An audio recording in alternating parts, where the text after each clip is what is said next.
모르면 놓치는 통신지원금 최대 80만 원까지 인터넷 끝판왕에서 받을 수가 있는데요. 지금 내가 받을 수 있는 통신지원금 확인만 해도 스타벅스 커피 쿠폰을 드리니까요. 고정 댓글에서 확인해보세요.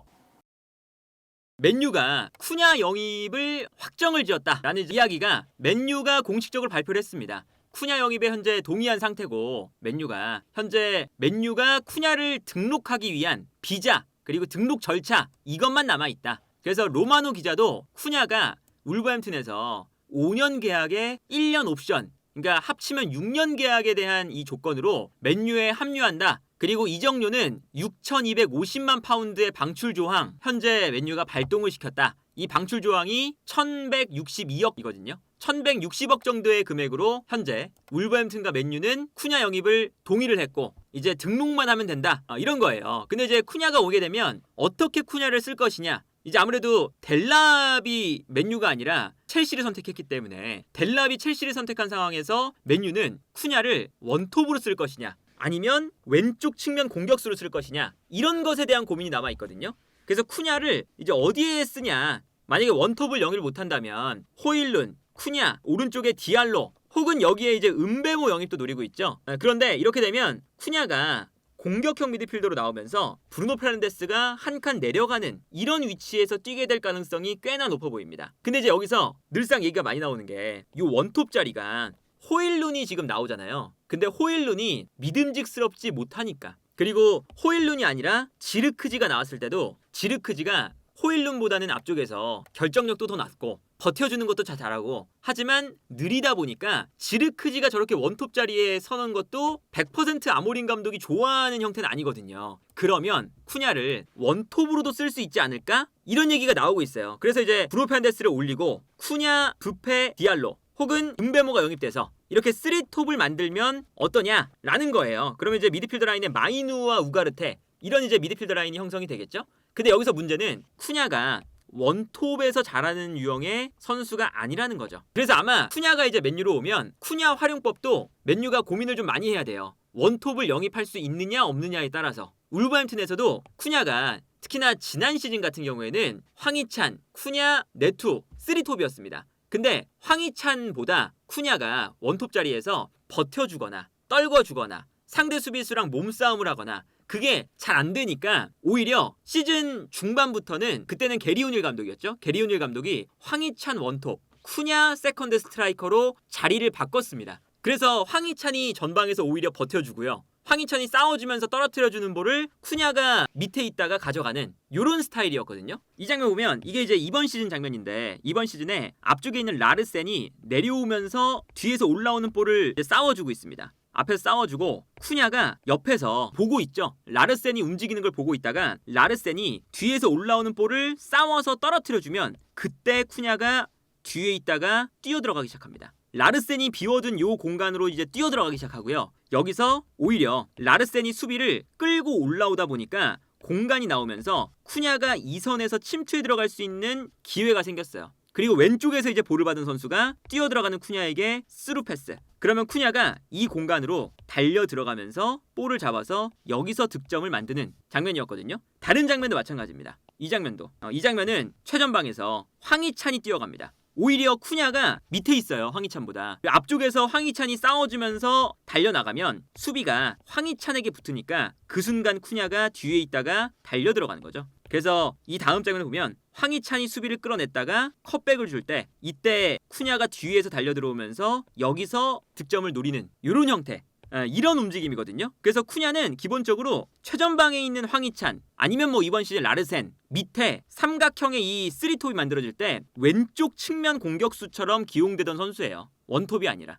그래서 이 장면도 크로스가 올라올 때 황희찬이 먼저 전방으로 뛰어갑니다. 그러면 수비가 황희찬에게 붙을 수밖에 없잖아요. 황희찬에게 붙는 순간 모든 선수가 따라가니까 이때 뒤에 있었던 쿠냐가 달려 들어오면서 요 공간에서 볼을 잡으려고 움직이는 거죠. 그러면 크로스가 요 안쪽으로 넘어오면 쿠냐가 득점을 할 수 있는 이런 장면이 나오겠죠. 그래서 쿠냐는 기본적으로 원톱보다는 세컨드 스트라이커에 가깝다. 이 장면도 마찬가지입니다. 황희찬과 쿠냐. 황희찬이 먼저 뛰어들어가고요. 황희찬이 뛰어들어갈 때 수비를 황희찬이 끌어당길 때 쿠냐가 뒤에서 달려들어옴. 그리고 여기서 크로스 쿠냐의 득점. 이런 장면이거든요. 이런 걸 보면 일단 맨유가 쿠냐를 영입을 했을 때 쿠냐의 위치가 어디가 될 거냐? 그러면 쿠냐의 위치는 현재 지금 아모린 감독의 전술에서 3톱의 왼쪽일 것으로 예상이 되거든요. 이렇게 원톱이 아니라. 그러면 이제 쿠냐가 내려와서 기용이 되면 당연히 브루노 페르난데스는 반대편으로 가거나 아니면 한 칸 내려가서 미드필더처럼 뛸 것으로 예상이 된다. 그리고 원톱에는 호일룬이 나오든 지르크지가 나오든 아니면 새로운 9번 공격수를 영입하든 9번 자리는 쿠냐가 아니라 다른 선수가 뛰어야 된다라는 거죠.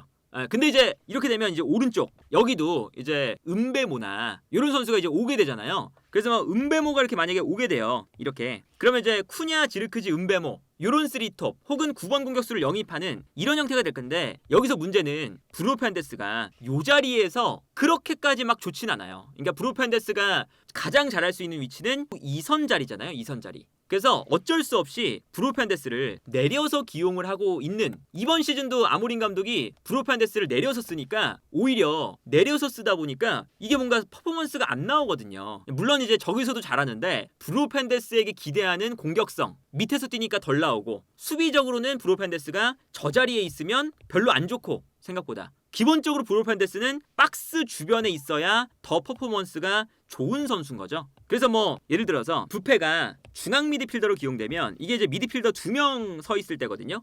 우가르테와 브루노 페르난데스인데 여기서 브루노 페르난데스가 수비 라인 앞을 지켜야 되는데 이 선수가 공격성이 있는 선수다 보니까 그리고 좀 달려드는 수비를 많이 하잖아요. 공격수처럼. 그래서 달려 나와서 앞쪽에서 수비하고 있습니다. 그러니까 공간이 비는 거예요. 그래서 이 수비 위치 선정 자체가 수비 라인 앞을 지키는 수비를 잘 못합니다. 그래서 우가르테와 브루노 페르난데스인데 브루노 페르난데스가 자리를 비워버리니까 이 공간으로 편안하게 패스가 들어가죠. 그래서 이 공간이 열리면서 맨유가 너무나 쉽게 상대의 공격을 허용하는 브루노 페르난데스가 달려 나왔다가 돌아갈 때 이 공간을 수비를 못하는 장면이에요. 그러다 보니까 저렇게 브루노 페르난데스를 내려서 쓰는 게 별로 좋지 않아 보이거든요. 그러면 어떤 식으로 조합이 가능하냐 가장 좋은 조합을 찾는다 라고 한다면 9번 공격수를 굳이 무리해서 영입을 안 하고 그리고 지금 데려올 수 있는 선수가 마땅히 없어요. 여기 그러니까 요케레스 사실은 이적료도 높고 요케레스가 기본적으로 다른 팀에 갈 가능성이 높고 챔피언스리그에 대한 지금 이야기가 나오니까 맨유가 챔피언스리그를 못 나가서 요케레스에 대한 매력이 떨어져 있다. 그래서 요케레스 영입이 힘들고 셰슈코 영입도 아스날이 노리니까 당연히 셰슈코도 안 되고 델랍은 그래도 이제 델랍이었거든요.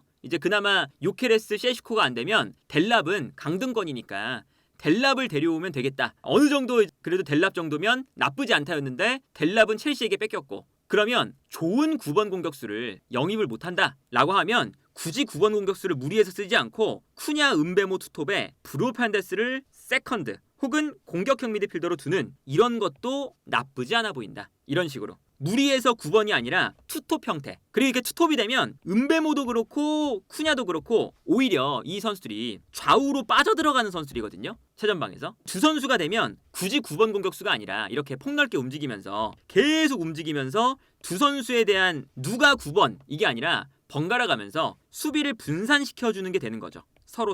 그리고 뒤에서 브루노 페르난데스가 세컨드 스트라이커나 공미에 나오니까 여기서 뛰어나가는 은베모나 쿠냐에게 패스를 공급해 줄 수도 있는 이런 구도가 나오지 않을까. 그리고 이제 쿠냐 같은 경우에도 이제 울버햄튼에서 볼 때 세컨드 스트라이커라고 말씀을 드렸는데 쿠냐가 왼쪽 공간으로 빠져들어가는 움직임을 굉장히 많이 보여줘요. 이 장면 보면 이렇게 3톱이거든요. 3톱인데 여기서 쿠냐가 왼쪽으로 빠져나가기 시작합니다. 그리고 빠져나가는 쿠냐에게 한 번에 롱킥이 들어가죠. 그러니까 이 장면도 보시면 기본적으로 한 선수가 옆에서 수비를 분산시키니까 쿠냐가 측면으로 돌아뛰는 거거든요. 그래서 쿠냐에게 넓은 공간으로 패스가 들어가고 여기서 쿠냐가 본인의 스피드와 드리블 능력을 활용해서 밀고 들어가는 그래서 순간적으로 측면으로 돌아나가면서 위협적인 슈팅까지 기록하는 장면이죠. 반대로 은베모도 마찬가지예요. 은베모도 이렇게 윗사랑 투톱일 때 보통 이렇게 나오거든요. 가운데에 담스고르가 나올 때가 많아요. 그래서 은베모도 투톱이 될 때 가운데에서 한 명이 끌어주면 이때 왼쪽으로 빠집니다.